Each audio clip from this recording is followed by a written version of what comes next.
예수 십자가에 흘린 피로써 그대는 씻기어 있는가? 더러운 죄 희게 하는 능력을 그대는 참으지 않은가? 예수의 보혈로 그대는 씻기어 있는가? 마음속에 여러 가지 죄악이 깨끗이 씻기어 있는가? 아멘. 하나님 말씀 에베소서 1장 15절부터 23절의 말씀입니다. 어제 말씀을 통해서 그리스도 예수 안에 있는 자가 누리는 복에 대해서 한번 살펴봤습니다. 여러분, 예수님 안에 있는 자의 삶은 그 충만한 복을 누릴 뿐 아니라 인생과 삶의 결론이 다르다는 것입니다. 그 하나님께서 그 우리의 삶의 기업에 풍성하게 하여 주시고, 그리고 영혼은 하나님의 나라의 소망을 갖게 하시고 하나님을 찬양하는 삶을 살게 해주십니다. 그러니까 매일의 삶이 감사와 기도의 응답과 말씀의 성취와 성령의 역사가 끊임없이 이어지는 것을 보게 됩니다. 반면 그리스도 예수 안에 있지 않는 자의 삶은 매일의 삶이 불안함과 불안전함 가운데 연속이고 살아봐야 아는 그 막연한 불안 가운데 살 수밖에 없다는 사실입니다. 오늘도 예수님 안에서 우리의 삶의 결론이 영원한 천국의 소망을 가지고, 그리고 매일의 삶이 응답과 역사 가운데 사는 사람의 삶에 대해서 살펴보려고 합니다. 첫 번째로 뭐냐면, 이렇게 영원한 소망이 있는 사람은 삶의 방식이 다르다는 것입니다. 15절에 보면 이로 말미암아 주 예수 안에서 너희 믿음과 모든 성도를 향한 사랑을 나도 듣고. 여러분, 하나님을 향한 분명한 소망이 있는 사람은 믿음의 역사가 있는 삶을 살고 사랑의 수고가 있는 삶을 살게 된다는 것입니다. 여러분, 하나님 앞에 우리가 믿음으로 기도하고 믿음으로 예배하고 믿음으로 헌신하고 나아갈 때 하나님은 그 가운데 역사하시는 거예요. 내가 믿음으로 결단하고 하나님을 향하여 나아가면 때마다 그 걸음걸음마다 하나님의 놀라운 증거와 은혜가 있게 만들어 주십니다. 또 하나는 무엇입니까? 사랑의 수고가 있는 거죠. 우리가 인생을 살아가면서 우리 삶 가운데 가장 강력한 동력 중에 하나가 무엇이냐면 사랑이에요. 주를 향한 사랑이 죽기까지 헌신하게 하고, 교회를 향한 사랑이 우리의 모든 것을 희생하여 헌신하게 하고, 사랑하는 가족과 자녀들을 향한 사랑이 아낌없이 쏟아붓는 사랑으로 나타나게 되는 것을 보게 됩니다. 그 사랑이 교회를 세우고 하나님의 나라를, 그리고 사랑하는 가족들과 믿음의 지체들을 세워가는 것을 보게 됩니다. 그리고 또 하나 무엇이냐면 16절에 있는 것처럼 바울은 그들을 위해서 중보하며 기도하는 것을 보게 됩니다. 그 중보의 기도가 그들을 더욱더 견고하게 하고 하나님의 역사 가운데 살게 하는 것을 보게 됩니다. 우리 안에도 이런 믿음의 역사가, 사랑의 수고가, 기도의 능력이 있는 축복의 삶이 될 수 있길 원합니다. 그리고 두 번째로 살펴본 것은 무엇이냐면, 이렇게 하나님의 영광을 사모하는 사람들에게는 하나님이 알게 하시는 것이 있다는 것입니다. 17절에 보면 우리 주 예수 그리스도의 하나님 영광의 아버지께서 지혜와 계시의 영을 너희에게 주사 하나님을 알게 하시고.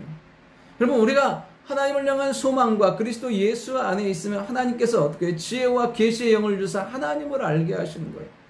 천지와 만물을 만드시고 모든 것의 주관자 되신 하나님을 알므로, 하나님의 성품을 알므로, 하나님의 충만한 은혜를 알므로 복된 삶을 살아가게 되는 것입니다. 여러분, 하나님을 알 때, 그리고 하나님을 온전히 경험하게 되면 더 이상 땅의 것에, 세상의 것에, 우리를 아프고 힘들게 하는 것에 연연해하지 않는다는 것입니다. 왜냐하면 모든 것을 주관하고 계신 그 하나님이 우리의 아버지가 되시고 우리의 삶의 주관자가 되시기 때문에 그렇습니다. 온전히 이렇게 하나님께서 열어주시고 깨닫게 하심으로 말미암아 하나님께 나아가고 하나님을 아는 놀라운 역사가 있기를 원합니다. 그리고 또 하나 뭐냐면 18절에 보면 너희 마음의 눈을 밝히사 그의 부르심의 소망이 무엇이며 성도 안에서 그 기업의 영광의 풍성함이 무엇이며, 여기서 보면 너희 마음의 눈을 밝히시는 거예요. 그러니까 하나님께서 우리에게 그것을 마음의 눈을 밝히시고 깨닫게 하실 때 무엇이 보이냐면 부르심의 소망이 보이는 거예요. 나를 향한 하나님의 목적이 보이고 계획하심이 보이고 우리에게 베푸신 은혜의 풍성함을 알고 누리고 경험하게 되는 것입니다. 여러분, 그래서 정말 눈이 중요합니다. 하나님께서 우리가 하나님 안에 있을 때 우리에게 눈을 열어주셔서 말씀을 깨닫게 하시고 사물과 환경과 그 삶의 모든 것들을 깨닫게 하심으로 말미암아 그 안에서 역사하시는 하나님과 베푸시는 은혜를 우리에게 누리게 하신다는 사실입니다. 그리고 19절에 보면 그의 힘의 위력으로 역사하심을 따라 믿는 우리에게 베푸신 능력의 지극히 크심을 알게 하신다는 거예요.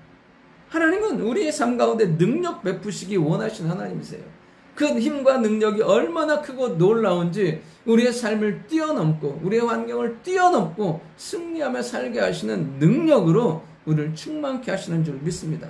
그래서 오늘도 우리가 하나님을 알고 그 기업의 소망의 풍성함을 알고 우리에게 베푸신 능력을 알 때 세상 가운데 담대하고 매일의 삶이 승리로 이어지게 될 줄 믿습니다. 그리고 마지막 세 번째로 뭐냐면 이 모든 것들의 주관자 되신 분이 누구냐면 예수 그리스도라는 사실입니다. 우리 예수님은 어떤 분이세요? 20절에 있는 것처럼 우리의 구원자가 되시는 거예요. 이 땅에 오셔서 우리를 구원하기 위해서 십자가 지심으로 말미암아 우리의 참 소망이 되시고 우리의 구원자가 되신 분이 우리 예수님이십니다. 그리고 예수님은요 지금도 하나님 보좌 우편에 앉으시사 모든 것을 다스리고 통치하시는 주권자시라는 거예요. 그러니까 천지만 만물이 누구 안에요? 주님 안에 있는 거죠. 그 주님이 어떻게 해요?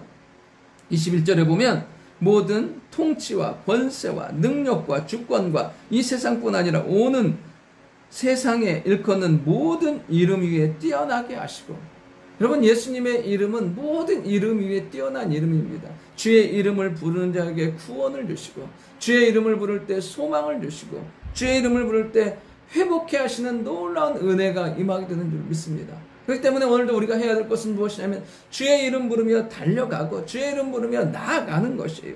이 주님이 교회의 머리가 되시는 거죠. 이 교회는 보이지 않는 무형교회와 보이는 유형교회를 포함합니다. 이 우주상에 존재하는 모든 교회의 머리가 되신 분이 누구냐면 우리 주님이세요. 그러니까 우리의 머리가 되시고 우리의 통치자가 되시는 분이 누구냐면 우리 주님이세요. 그리고 우리는 주님의 몸된 교회라는 사실이에요.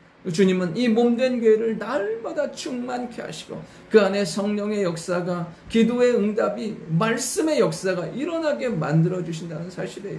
오늘도 우리의 삶을 충만케 하시고 우리의 삶을 새롭게 하시는 그리스도 예수 안에서 하나님이 주시는 풍성한 은혜를 누리는 축복의 하루가 될 수 있기를 원합니다. 좋으신 아버지 하나님 감사합니다. 우리의 삶이 그리스도 예수 안에 있음을 믿습니다. 주님 안에서 우리의 삶의 방식이 달라지게 하시고 우리의 보는 것이 달라지게 하시고 우리의 주관자 되신 그리스도 예수 안에서 우리의 마음과 삶이 충만하여서 온전히 승리하며 하늘의 영광을 누리는 삶을 사는 저희들 되게 도와주옵소서. 감사드리며 살아계신 예수님의 이름으로 기도드립니다. 아멘.